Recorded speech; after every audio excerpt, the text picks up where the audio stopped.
La clinique ne fournit aucune preuve de la dignité psychique des centres.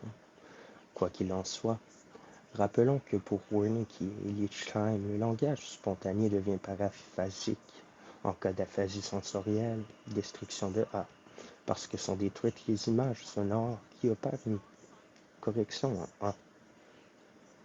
On devrait s'attendre à un tableau clinique différent si ces images sonores tellement importantes n'étaient pas détruites, mais qu'étaient rompues la seule voie qui les relie à M.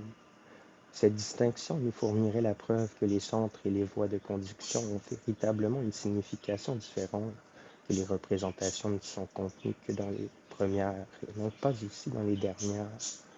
Les images sonores préservées exerceraient leur influence sur le langage par le détour des centres de concept, ainsi que nous l'avions éclairci plus haut dans le cadre de ce qui rend possible la répétition.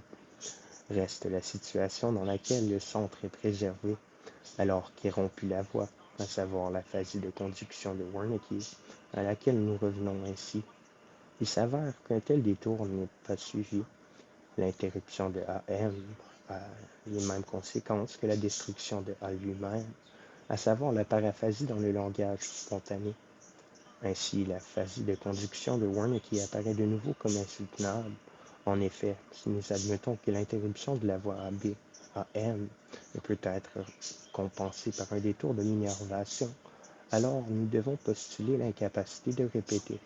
Et si nous acceptons ce détour, il ne peut y avoir en aucun lieu une paraphasie. En considérant aussi les autres aphasies de conduction proposées par Lichtenstein, tout comme les troubles non centraux de la lecture et de l'écriture, on arrive à cette conclusion.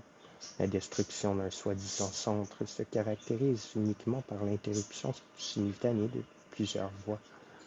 Une telle hypothèse peut être remplacée par celle de la lésion de plusieurs voies de conduction, sans qu'elle ne soit abandonnée par l'hypothèse qui tient compte de la localisation particulière des fonctions psychiques dans les centres.